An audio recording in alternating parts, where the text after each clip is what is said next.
दोस्तों, आप सभी का स्वागत है हमारे इस चैनल पर। तो इस एपिसोड की स्टार्टिंग पिछले एपिसोड के रीकैप को दिखाने से होती है कि कैसे टीचर्स ने खुद से ही वैंग और उसकी टीम को स्वॉर्ड कंपटीशन में भेजने का डिसाइड किया था, लेकिन उन्हें पता नहीं होता है कि वैंग कंपटीशन में जाने के लिए इंटरेस्टेड नहीं है, क्योंकि उसे डर होता है कि कहीं अगर गलती से उसने कंपटीशन में अपनी फुल पावर का इस्तेमाल किया तो दुनिया में चारों तरफ तबाही आ सकती है। मगर अपने दोस्तों और टीचर की सीरियसनेस देखकर वैंग कंपटीशन में जाने के लिए रेडी हो जाता है। वो मॉम डैड से अपनी स्पिरिचुअल स्वॉर्ड के बारे में पूछता है। तभी हमें टीवी पर चल रही न्यूज से पता चलता है कि शेडो ऑर्गेनाइजेशन की बिल्डिंग में एक काफी बड़ा ब्लास्ट हुआ है। दरअसल ये ब्लास्ट स्पिरिचुअल स्वॉर्ड और स्पिरिचुअल फिगर को एक साथ लाने की वजह से हुआ था। तभी बिल्डिंग के बाहर शेडो ऑर्गेनाइजेशन की एक मेंबर आती है और वो पुलिस वालों को बिल्डिंग के अंदर जाने से मना कर रही थी, लेकिन पुलिस वाले कहाँ किसी की सुनते हैं और वो उसकी पिटाई कर देते हैं। इसके बाद वहाँ पर इमॉर्टल हीरोज आते हैं, जिसमें जू भी शामिल था। वहीं जू को देखकर रिपोर्टर उससे इस घटना के बारे में पूछते हैं।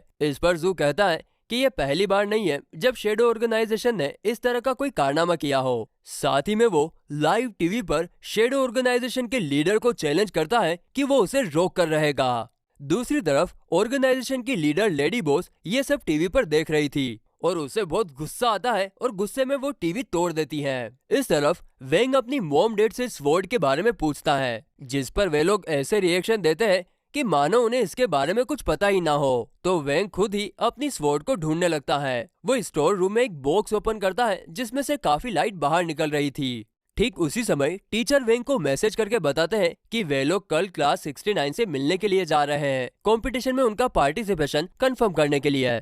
खैर, फिर हम देखते हैं बॉक्स में से एक बच्चा बाहर निकलता है, जिसे देखकर वेंग उसे तुरंत बॉक्स के अंदर बंद कर देता है, लेकिन उसके कारण वेंग की गर्दन पर लगे सील में शॉर्ट सर्किट होता है, जिससे हम समझ पाते हैं कि वेंग उस बच्चे को छुपाने के लिए अपनी पावर्स का कुछ ज्यादा ही यूज कर रहा है और इसके कारण सील धीरे धीरे काम करना बंद कर रही है।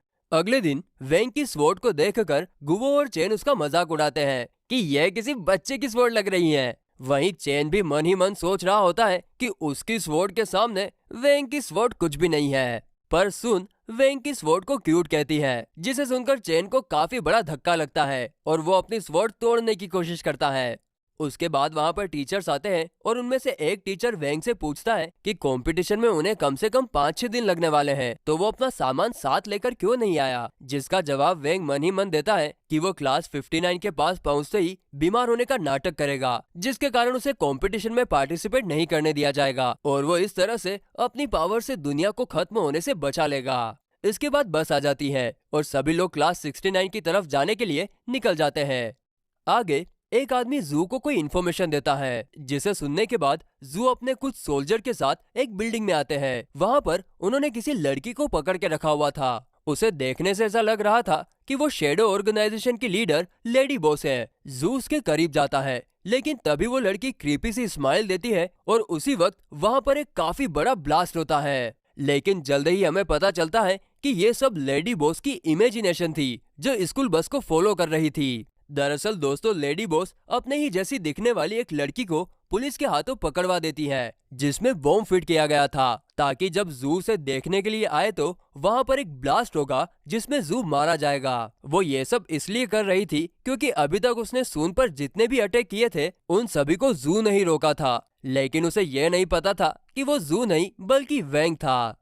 इस तरफ हम स्कूल बस में वेंग को देखते हैं। उसकी बॉडी में से बार बार वही बच्चा बाहर आ रहा था जिसे हमने एपिसोड की स्टार्टिंग में देखा था, लेकिन वेंग उसे बार बार वापस अपनी बॉडी में डाल रहा था। यहाँ पर हमें एक फ्लैशबैक दिखाया जाता है। वेंग बच्चे को, जो कि असल में उसकी स्वॉर्ड की स्पिरिट है, उसे एक शर्त पर अपने साथ बाहर लेकर जाने के लिए माना था कि वो उसकी बॉडी से बाहर आने की कोशिश नहीं करेगा, जिस पर बच्चा एग्री भी हुआ था। अच्छा दोस्तों, आगे हम इस बच्चे को बच्चा न कहकर स्पिरिट कहकर पुकारेंगे, ताकि एक्सप्लेनेशन में कोई दिक्कत ना हो। तो वे लोग क्लास 60 के अड्डे पर पहुंच जाते हैं, जहां पर सीनियर एक्स वेंग और उनकी पूरी टीम का वेलकम करती हैं। आगे हम सीनियर एक्स और मिसेस पाल के बीच दुश्मनी देख पाते हैं। यहाँ पर हमें फ्लैशबैक से पता चलता है कि मिसेस पाल और सीनियर एक्स कभी बेस्ट फ्रेंड प्लस रूममेट हुआ करते थे, लेकिन आज प्रेजेंट में किसी कारण से दोनों के बीच दुश्मनी चल रही है। आगे सीनियर एक्स सुन के पास जाकर क्लास 59 की बुराई करते हुए कहती है कि सुन के पेरेंट्स स्कूल को काफी अच्छी फंडिंग दे रहे होंगे, जिसे सुनकर मिसेस पाल को काफी ज्यादा गुस्सा आता है और वो उनके एक स्टूडेंट के पास जाकर कहती है कि मैंने कई बार इसे टेलीविजन पर देखा है, जो कि मशहूर है जूनियर्स की रैगिंग करने में, एग्जाम में चीटिंग करने में। दूसरी तरफ सीनियर एक्स को मिसेस पाल की ये बातें किसी हथियार की तरह चुभ रही थी।